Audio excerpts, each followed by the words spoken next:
Ruang Kuliah menjawab pertanyaan seputar pendidikan agama Islam, Islam Ulil Albab, dan Islam Rahmatan Lil Alamin. Assalamualaikum warahmatullahi wabarakatuh. Innal hamdalillah nahmaduhu wa nasta'inuhu wa nastaghfiruh wa na'udzu billahi min syururi anfusina wa min sayyiati a'malina may yahdihillahu fala mudhillalah wa may yudlil fala hadiyalah. Wa asyhadu an la ilaha illallah wahdahu la syarikalah wa asyhadu anna Muhammadan 'abduhu wa rasuluh. Allahumma shalli ala Muhammad wa ala alihi wa ashabihi ajma'in. Rabbi shrah li sadri wa yassir li amri wahlul 'uqdatam min lisani yafqahu qawli. Sahabat Unisya dimanapun berada, apa kabarnya?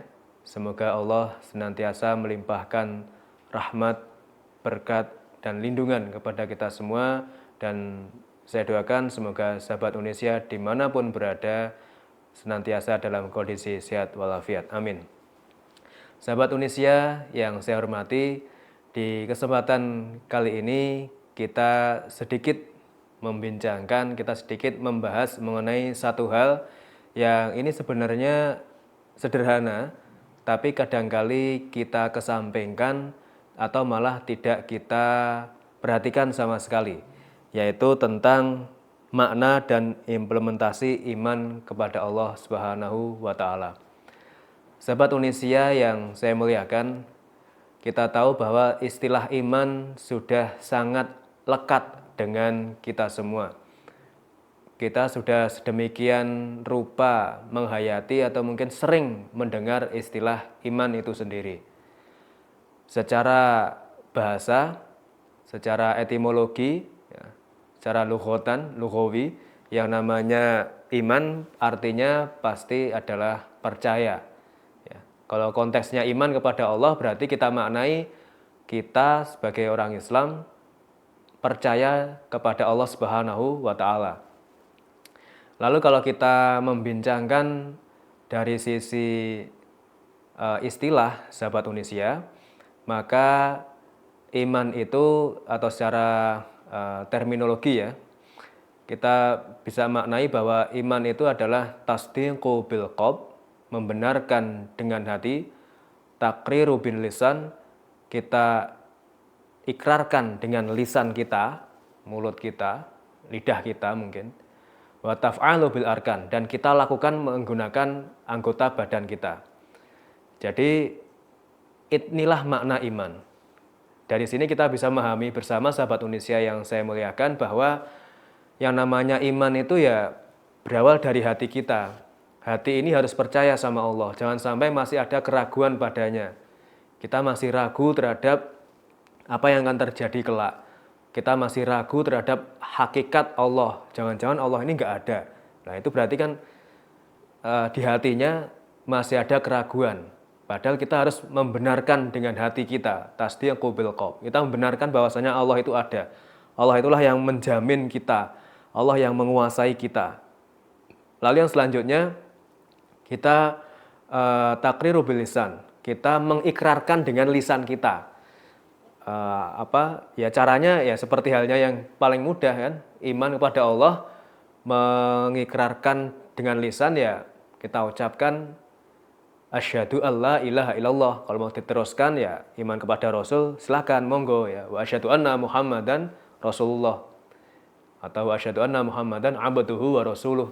Saya bersaksi bahwasanya tiada Tuhan selain Allah, dan saya bersaksi pula bahwasanya Muhammad adalah hamba dan utusannya.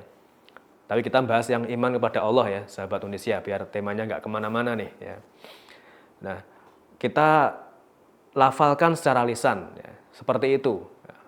Atau kalau mau singkat lagi, kok misalkan dipandang kok kepanjangan tuh, asyhadu alla ilaha illallah, asyhadu anna Muhammadan abduhu wa rasuluh, kok panjang. Iman kepada Allah hakikat secara mengikrarkan secara lisan gimana ya? La ilaha illallah. Ya, itu kan sudah cukup pendek kan. Kita beriman bahwasanya tiada Tuhan selain Allah. Dan yang selanjutnya sahabat Unisya yang berbahagia, ya harus berbahagia ya dimanapun berada, yaitu taf'alu bil arkan, melakukan dengan anggota perbuatan. Melakukan dengan anggota perbuatan ini macam-macam, sahabat Unisya. Ya, kita melakukan ibadah, sholat kita, puasa kita, zakat kita, sedekah kita, atau mungkin haji kita, itu adalah bagian dari kita beriman kepada Allah dan itu kita lakukan menggunakan amal perbuatan, amal ibadah. Ya. Jadi membenarkan iman secara perbuatan itu ya kita iringi dengan amal ibadah. Itulah yang dimaksud dengan implementasi iman kepada Allah, salah satunya adalah melakukan dengan perbuatan. Kalau kita sambungkan nih ya dengan dengan sabda Nabi yang lain, kita tahu bahwasanya Rasulullah SAW pernah bersabda, "Man kana yu'min billahi wal yaumil akhir falyukrim dhaifahu wa man kana yu'min billahi wal yaumil akhir fala yu'khid jarahu wa man kana yu'min billahi wal yaumil akhir falyaqul khairan aw liyasmut." Ini juga bagian dari implementasi iman kepada Allah yang lebih real lagi, yang lebih relate lagi dengan kehidupan kita sehari-hari. Kalau tadi yang saya sebutkan sebelumnya itu kan ya implementasi perbuatan tapi lebih kepada ibadah. Sholat, zakat, puasa, haji, sedekah itu kan lebih ke ibadah. Ya semuanya sebenarnya ibadah sih, tapi ibadah mahdhah ya. Tapi ini yang ibadah ghairu mahdhah ya. Kita berbuat baik kepada orang lain itu jangan dikira itu bukan pengejawantahan, bukan bagian dari iman kepada Allah. Itu iman kepada Allah juga. Bahkan Nabi Muhammad yang menerangkan di hadis yang baru saja saya kutip tadi. Man kana yu'min billahi wal yaumil akhir falyukrim dhaifahu. Barang siapa beriman kepada Allah dan hari akhir, maka hendaknya dia memuliakan tamunya. Nah, di sini Rasulullah SAW itu menyampaikan bahwasanya syaratnya adalah barang siapa beriman pada Allah dan hari akhir. Iman kepada Allah dan hari akhir. Kenapa sih kok yang disebutkan baginda Nabi itu cuma iman pada Allah dan hari akhir saja? Padahal kita tahu kita ketika masih TPA mungkin ya, atau mungkin masih sekolah dulu bagi yang masih sekolah TK mungkin atau SD mungkin.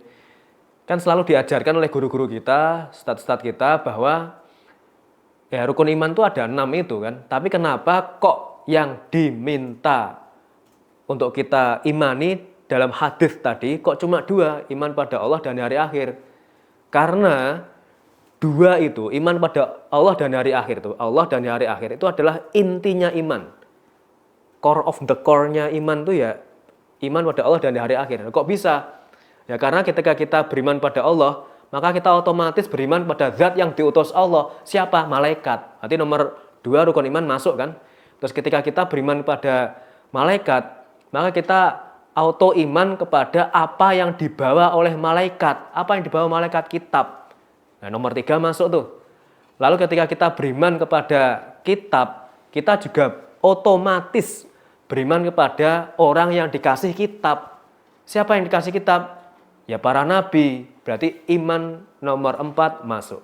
Begitu juga ketika kita beriman pada hari akhir, maka kita auto iman ke nomor akhir yaitu nomor 6. Yaitu qada dan qadar. Itulah kenapa Rasulullah SAW itu hanya menyebutkan barang siapa beriman pada Allah dan hari akhir. Karena kalau kita beriman pada Allah, maka iman kepada nomor 2, 3, 4 include. Ketika kita beriman pada hari akhir, maka kita sudah otomatis beriman kepada yang nomor 6. Nah itu sekedar tambahan sedikit ya, sahabat Indonesia yang saya muliakan. Nah, barang siapa beriman pada Allah dan hari akhir, maka hendaknya dia memuliakan tamunya. Kalau kita ingin disebut percaya sama Allah, ya muliakan tamu. Nah ini memuliakan tamu itu bagian dari iman pada Allah. Jangan dikira itu hanya urusan kita dengan orang lain, ya enggak. Jadi kalau kita itu semena-mena terhadap tamu, ya, berarti itu kita secara nggak langsung menyatakan kita nggak beriman pada Allah. Padahal menurut Nabi kalau mau disebut sebagai orang yang beriman pada Allah dan hari akhir, muliakan tamu. Ya, jadi kalau ada tamu yang datang ya kita muliakan. Ya, ketika datang kita sambut dengan baik, minimal walau biwajhin talqin ya, dengan wajah yang berseri ya, jangan malah wajahnya cemberut gitu. Terus ketika ada tamu itu ya kita persilakan duduk, jangan tamunya cuma berdiri aja gitu. Kalau capek dia perjalanan kan kasihan. Terus kemudian ketika tamunya sudah duduk, kalau misalkan tuh siang hari nggak puasa ya kita kasih suguhan ya. Meskipun cuma seteguk air itu kalau bisa dikasih suguhan ya. Itu bagian dari memuliakan tamu. Syukur-syukur kalau dikasih makan dan lain sebagainya. Itu kan tergantung tuan rumah, kemampuan tuan rumah kan. Yang jelas dimuliakan tamunya. Tapi bukan berarti tamunya terus seenaknya sendiri ya. Mentang-mentang dimuliakan terus kemudian dia seenaknya sendiri datang malah minta makanan, datang malah kelamaan, bermalam pun juga larut sampai berhari-hari. Nah, itu kan malah nggak tahu diri. Itu yang pertama kalau kita hubungkan dengan sabda Nabi itu. Ya, lalu selanjutnya sahabat Indonesia yang saya hormati, yaitu mangkana yu'min billahi wal yaumil akhir fala yukhid jarahu. Barang siapa beriman pada Allah dan hari akhir, jangan menyakiti tetangga. Ya, jadi tetangga itu adalah orang paling dekat, kerabat paling dekat dengan kita. Kenapa sih kok harus baik sama tetangga? Karena ya kita bukannya doain jelek ya. Kalau semisal ada apa-apa nih dengan kita, yang pertama kali nolong siapa sih? Apalagi kalau kita orang rantau, anak ngekos, ngontrak, jauh dari keluarga, jauh dari orang tua. Kalau misalnya ada apa-apa yang bantu pertama tetangga, maka kita harus baik-baik sama tetangga. Ya jangan seperti apa yang viral kemarin ya, mulut tetangga malah nggak dihargai dan sebagainya itu ya. Nah makanya kita harus menghargai tetangga, jangan sampai menyakiti tetangga. Begitu juga tetangga jangan sampai menyakiti kita. Kadang-kali kan kita menyakiti tetangga karena tetangganya mulai dulu gitu kan. Nah sahabat Indonesia dimanapun berada, ternyata tidak menyakiti tetangga itu juga bagian dari mengimani Allah ya. Beriman pada Allah itu buktinya adalah kita tidak menyakiti tetangga. Lalu selanjutnya sahabat Indonesia, yaitu mangkana yu'min billahi wal yaumil akhir falyaqul khairan aw liyasmut. Barang siapa beriman pada Allah dan hari akhir, maka hendaknya dia berkata yang baik atau diam saja. Nah, ini menandakan bahwasanya kita itu kalau ngomong harus yang baik-baik nih. Ya, karena kalau nggak gitu, jangan-jangan yang kita omongkan ini menyakiti hati orang. Nah, barang siapa beriman pada Allah dan hari akhir, maka hendaknya dia berkata yang baik atau diam saja. Ya, lidah ini tidak bertulang. Kadang-kali bisa bersilat lidah, ternyata menyakiti orang. Nah, kalau nggak bisa ngomong yang baik, diminta untuk apa? Diam saja. Nah, ini juga bagian dari mengimani Allah gitu loh. Jadi beriman pada Allah itu tidak hanya sholat, tidak hanya zakat, puasa, sedekah, implementasinya dan lain sebagainya, atau haji misalkan. Tapi juga kita menghormati tamu, memuliakan tamu, itu juga bagian dari implementasi iman pada Allah. Kita tidak menyakiti tetangga, itu juga beriman kepada Allah. Kita berkata yang baik atau diam saja, itu juga bagian dari iman kepada Allah. Nah, karena saya terakhir tadi menyampaikan kepada sahabat Indonesia yang berbahagia terkait dengan kita harus baik-baik menjaga lisan, ya berarti itu artinya saya tidak perlu lama-lama menyampaikan materi ini. Ya, khawatirnya kalau saya terlalu lama, terlalu banyak, nanti malah menyakiti sahabat Indonesia sekalian. Nah, nanti malah saya nggak beriman pada Allah nanti kan. Nah, makanya sahabat Indonesia yang saya hormati, demikianlah yang bisa saya aturkan, yang bisa saya sampaikan terkait dengan makna dan implementasi iman kepada Allah Subhanahu wa taala. Semoga kita benar-benar termasuk pada bagian orang yang percaya sama Allah, bukan hanya di dalam hati, bukan hanya di lisan, tapi juga perbuatan. Begitu juga jangan sampai kita perbuatannya sudah beriman, lisannya sudah mengikrarkan iman, tapi hati ternyata masih ada keraguan. Ataupun juga hati sudah mantap, perbuatan oke, iman pada Allah, tapi ternyata lisannya jarang sekali menyebut asma Allah. Makanya tiga-tiganya itu harus berjalan seiringan dalam satu tarikan nafas. Kita benarkan di hati kita Allah adalah Tuhan kita yang mengendalikan semuanya. Kita lafalkan nama Allah dalam setiap kesempatan kalau bisa. Dan dalam perbuatan kita jangan sampai kita membohongi apa yang kita yakini dalam hati ataupun yang kita ucapkan secara lisan. Mohon maaf atas segala khilaf dan kesalahan kata. Terima kasih sahabat Unisya dimanapun berada. Semoga Allah tetap menjaga kita semua. Billahi taufik wal hidayah. Assalamualaikum warahmatullahi wabarakatuh.